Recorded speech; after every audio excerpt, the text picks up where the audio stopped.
야구 시즌이 시작이 되었습니다. 롯데 팬들은 이대호 선수가 다시 돌아와서 아주 기쁨 가운데 있습니다. 4년 동안 150억을 받기로 하고 돌아왔습니다. 그러나 아무래도 우리 부산 사람들의 가슴 속에 남아있는 선수는 무쇠팔 최동원 선수입니다. 그는 전설이지요. 안타깝게도 지난 2011년 53세 나이에 대장암으로 세상을 떠났습니다. 그가 죽은 지 2달 후에 사직구장에는 그의 동상이 세워졌습니다. 그의 동상에는 일주일에 2-3번씩 와서 동상을 닦기도 하고 쓰레기도 치우고 또 동상과 더불어 무엇인가 이야기를 하는 한 사람이 있습니다. 바로 그의 어머니 김정자 씨입니다. 그는 살아가다가 힘들 때면 늘 동상을 찾습니다. 그리고 말합니다. 동원아, 내 왔다. 그리고 살아가면서 당하는 슬픔과 고통의 이야기를 그 동상 앞에 다 털어놓습니다. 그리고 힘을 얻는다고 합니다. 그러나 동상이 무슨 힘을 주겠습니까? 그 동상이 무슨 큰 위로가 되겠습니까? 사람들은 힘이 빠질 때 각자 자기 나름대로 힘을 얻는 방법을 가지고 있습니다. 친구를 찾기도 합니다. 혹은 술을 마시기도 합니다. 자기를 격려해 줄 사람을 찾습니다. 취미 생활을 합니다. 독서를 하고 운동을 하고 음악을 듣습니다. 그러나 곧 깨닫게 됩니다. 별로 힘이 되지 않는다는 사실을 사람들은 압니다. 때로는 자기를 향해 환호하고 칭찬하는 여러 사람들 때문에 기분이 좋아지고 힘이 나기도 합니다. 그리고 자기가 가지고 있는 지위, 그 지위가 자신에게 당당한 힘을 주기도 합니다. 사업이 잘 나가면 이 사업이 나의 힘이 되어서 어깨를 으쓱하며 그렇게 살 수 있도록 힘을 줍니다. 돈이 힘을 주기도 합니다. 그러나 이 모든 것들은 결국은 다 빠져나가게 되어 있습니다. 이 모든 것이 떠나면 힘도 빠집니다. 그러니까 들어왔다가 나갔다가 하는 것은 문제가 있는 힘이라고 말할 수 있습니다. 오늘은 예수님께서 평화의 왕으로 예루살렘에 입성하신 종려주일입니다. 수많은 사람들이 종려나무 가지를 흔들고 호산나 찬송을 부릅니다. 열광하고 있습니다. 자기 옷을 벗어서 주님이 밟고 지나가시도록 그렇게 해놓았습니다. 종려 가지도 베어서 길에 깔았습니다. 그러나 예수님은 그것 때문에 신나하지 않으셨습니다. 사람들의 환호와 박수를 받으며 어색하지도 않으셨습니다. 왜냐하면 곧 배반할 군중의 생리를 잘 아셨기 때문입니다. 제자들의 배반을 경험하셨습니다. 전부 도망가는 것 이제 곧 보게 되실 것입니다. 더 기가 막힌 것은 가장 믿던 수제자 베드로마저 3번씩이나 자신을 부인하는 그런 배반을 서슴지 않는 것을 곧 보게 될 것을 아셨습니다. 그래도 우리 주님 예수 그리스도는 허물어지지 않았습니다. 힘이 빠지지 않았습니다. 원래부터 인간의 진면목을 주님은 잘 아셨기 때문입니다. 요한복음 2장 24절이 이렇게 말씀하죠. 다 같이요. 예수는 그의 몸을 그들에게 의탁하지 아니하셨으니 이는 친히 모든 사람을 아심이요. 아멘.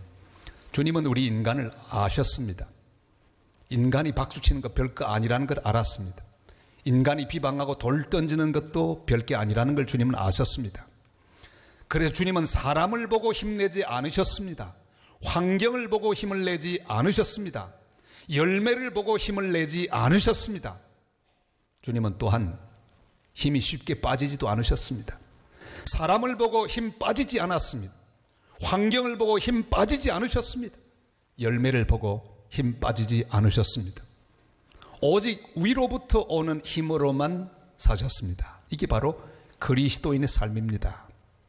어떻게 주님은 이 힘을 얻으셨습니까? 그는 겟세마네 동산에 올라가 하나님 아버지에게 기도하십니다. 이 잔을 내게서 옮기시옵소서. 42절 말씀을 다 같이 읽겠습니다. 이르시되 아버지여 만일 아버지의 뜻이거든 이 잔을 내게서 옮기시옵소서. 그러나 내 원대로 마시옵고 아버지의 원대로 되기를 원하나이다 하시니 아멘. 예수님은 이 기도가 결코 응답되지 않을 것을 아셨습니다. 그러나 그래도 이렇게 기도하셨습니다. 모든 기도는 이렇게 시작하는 법입니다. 기도하는 사람이 자기 감정을 속일 필요는 없습니다. 숨길 필요도 없습니다. 의심도 숨길 필요가 없습니다. 그 모습 그대로, 그 처지 그대로 하나님 앞에 나와 기도해야 합니다.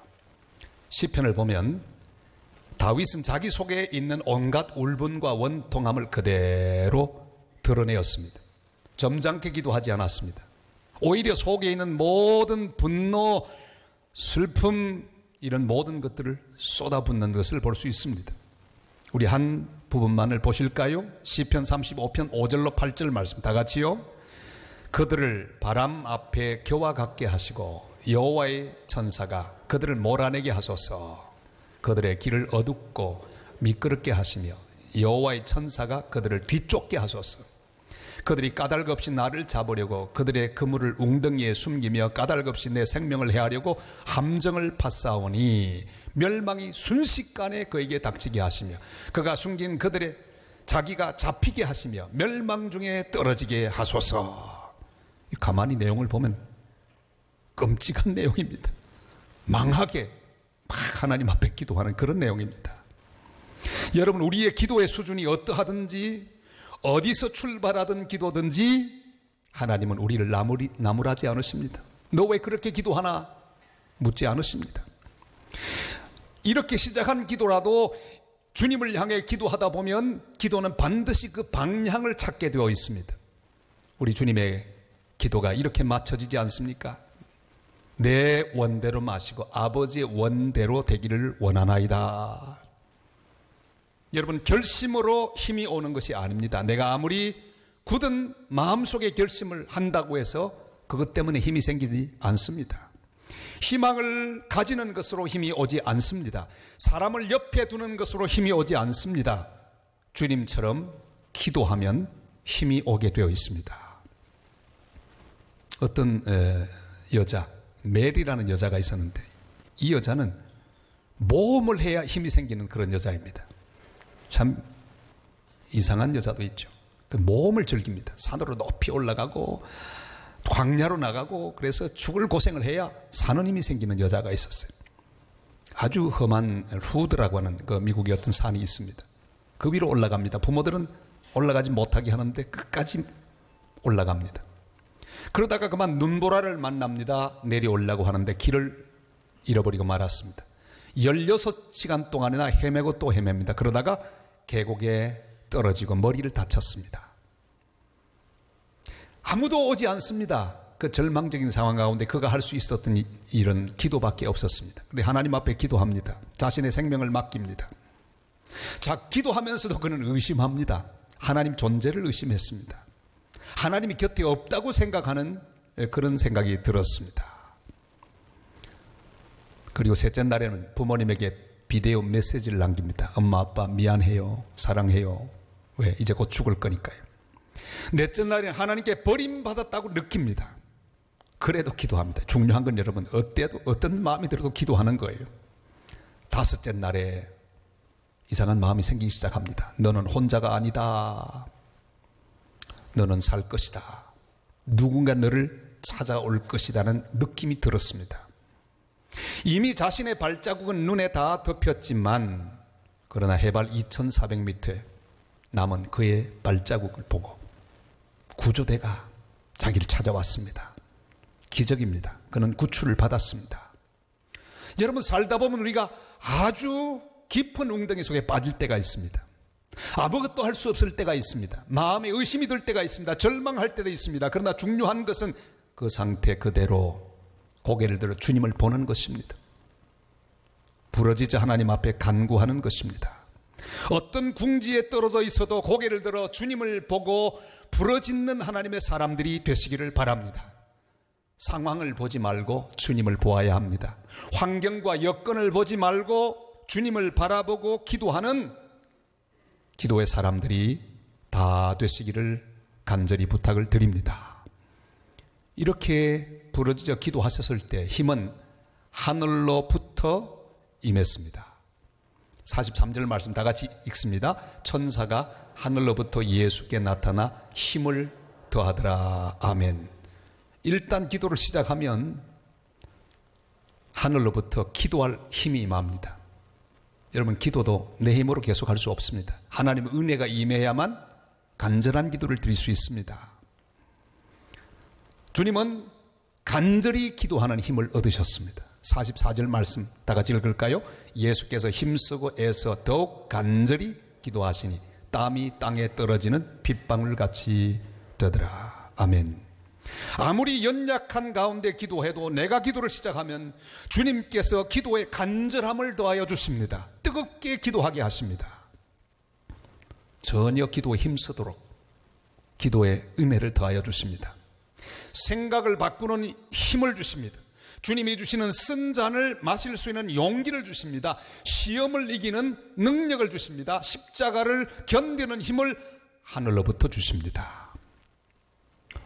엘리야가 갈멜산에서 바알과 아세라 선지자 850명과 더불어 영적 대결을 벌여서 승리합니다. 그러나 아합과 이세벨은 조금도 변하지 않고 자기를 죽이려고 합니다. 그때 엘리야는 혼비백산에서 도망갑니다. 여러분, 사람이 이런 법입니다.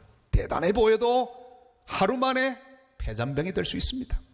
우리 감정이 하루 만에 이렇게 급변할 수 있습니다.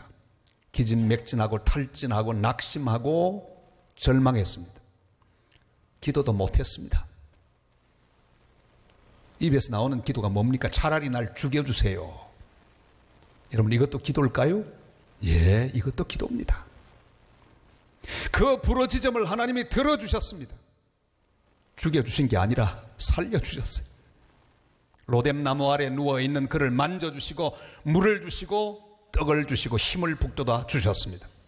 그는 하늘로부터 오는 힘을 얻었습니다. 그리고 40주 40야를 걸어서 하나님의 산 호렙에 이르고 주의 말씀, 새로운 사명을 듣고 새로운 인생을 시작할 수 있었습니다.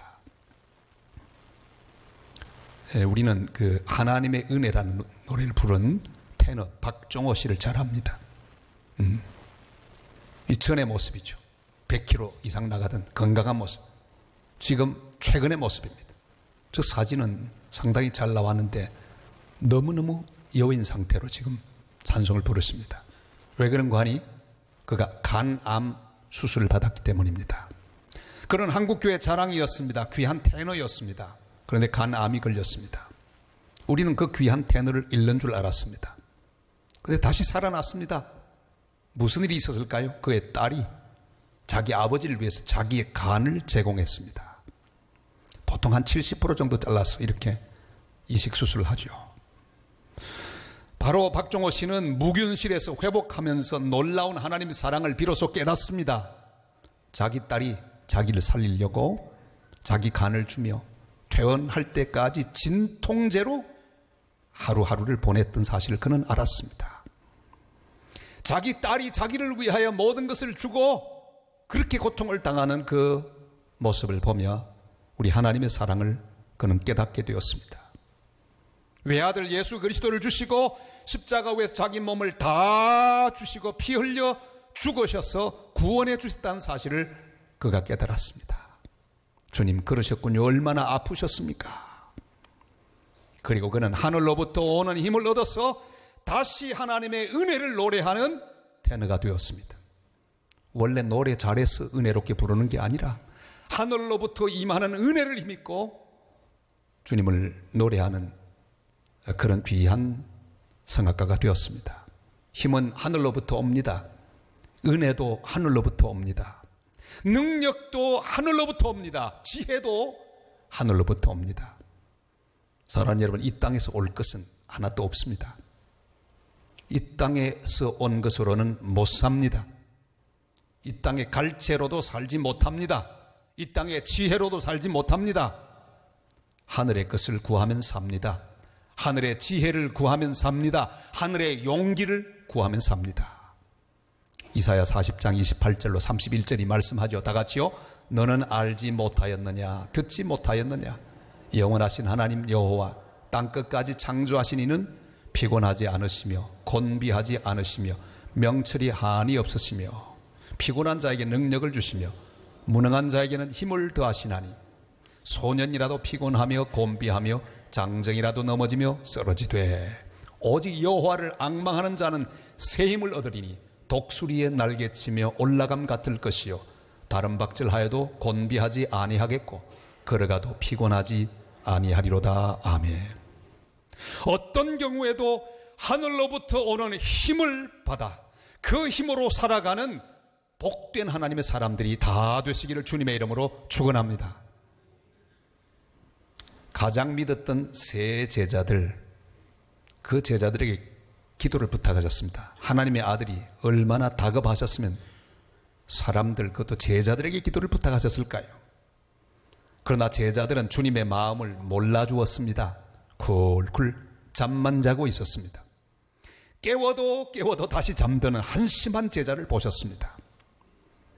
충분히 낙심할 수 있는 이유입니다. 아이고, 3년 동안 제자 훈련했더니 겨우 이 모양이구나. 이제 곧 자신을 배반하고 도망갈 것도 주님이 아셨습니다. 그러나 예수님은 하늘로부터 오는 힘을 이미 받으셨습니다. 그러길래 낙심하지 않고 일어나셨습니다. 슬픔 중에 잠들어 있는 제자들을 다시 깨우시면서 일어나라, 함께 가자, 그렇게 초대해 주셨습니다. 마가복음 14장 42절 말씀 다 같이 읽습니다. 일어나라, 함께 가자, 보라 나를 파는 자가 가까이 왔느니라. 아멘. 주님에게 낙심할 이유가 너무 많았습니다. 자기를 막 찬양하던 유대인들이 모두 변합니다. 어떻게 변합니까? 십자가에 못 박아 죽이라, 이렇게 고함을 지르는 폭도들로 변했습니다. 스승의 마음을 조금도 못 알아주는 한심한 제자들은 잠만 자고 있습니다. 이제 곧 모두 부인하고 도망갈 것입니다. 십자가형을 받게 될 것입니다. 십자가를 지게 될 것입니다. 부끄러운 십자가를 지고 골고다로 올라가서 못 박혀 죽으실 것입니다. 절망하고 포기할 상황이 충분합니다. 그러나 주님은 겟세마네의 기도로 하늘로부터 오는 힘을 얻으셔서 그 힘으로 일어나셨습니다. 우리는 오직 하늘로부터 오는 힘이라야 일어날 수 있습니다.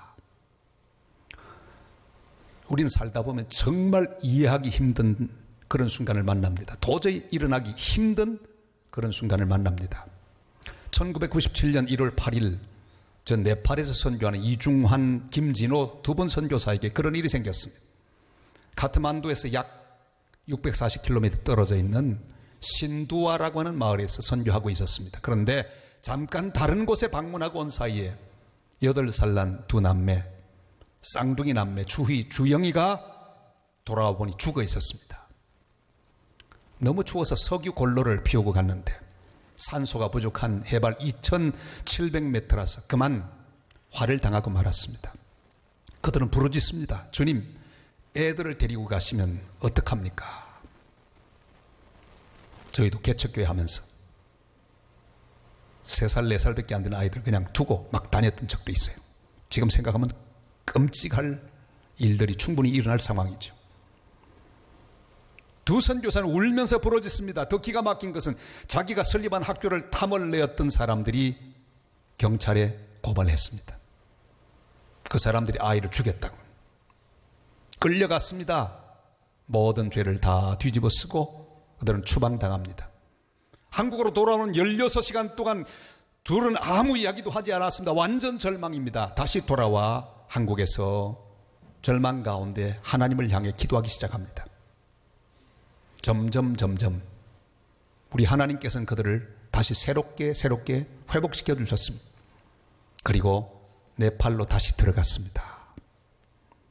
사역을 재개합니다. 많은 영혼들이 주님 앞에 돌아왔습니다. 유치원을 세우고 농장을 세우고 진료소를 세우고 교회를 30개나 개척을 했습니다. 학교를 3개나 지었습니다. 그리고 신학교도 했습니다.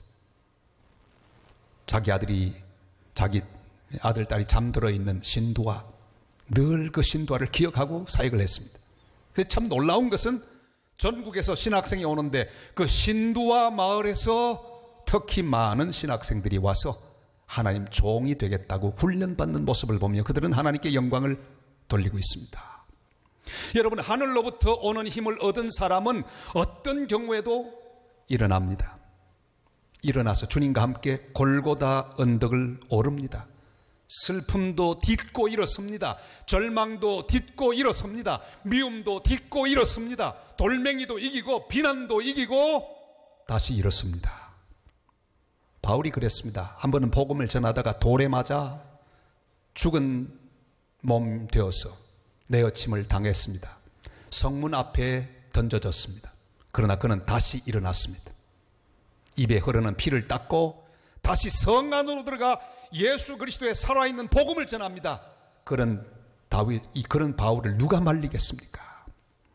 겟세마네 동산에서 기도로 얻은 하늘로부터 임한 힘으로 다시 일어나 골고다 언덕을 오르신 주님처럼 우리도 일어나 주님 손잡고 함께 주님을 따르는 복된 하나님의 사람들이 되시기를 바랍니다. 사랑하는 성도 여러분, 나를 향해 호산나 부르고 박수치는 사람들 때문에 힘을 얻지 마시기를 바랍니다. 당신이 최고라고 칭찬하는 사람 때문에 힘을 얻지 마시기를 바랍니다. 남이 내게 해주는 인정 때문에 얻은 힘은 대번에 빠집니다. 박수 때문에 생긴 힘은 대번에 빠집니다. 사람들의 칭찬 때문에 얻은 힘은 대번에 빠집니다. 주님께 부르짖고 주님께서 말씀하시는 말씀으로만 힘을 얻는 복된 성도들이 되시기를 바랍니다. 사람들이 나를 비난한다고 힘 빠지지 마시기를 바랍니다. 욕한다고 힘 빠지지 마시기를 바랍니다. 남이 나를 몰라준다고 힘 빠지지 마시기를 바랍니다. 궁지에 몰렸다고 힘 빠지지 마시기를 바랍니다. 돈이 떨어졌다고 힘 빠지지 마시기를 바랍니다. 건강이 좋지 않다고 힘 빠지지 마시기를 바랍니다. 주님의 힘을 구하십시다. 오직 하늘로부터 오는 힘으로 일어나는 성도들이 되시기를 바랍니다. 어떤 자리라도 박차고 일어나십시오. 어떤 형편이라도 박차고 일어나는 하나님의 백성들이 되시기를 바랍니다. 시편 18편 1절로 2절이 말씀하죠. 다 같이요. 나의 힘이신 여호와여, 내가 주를 사랑하나이다.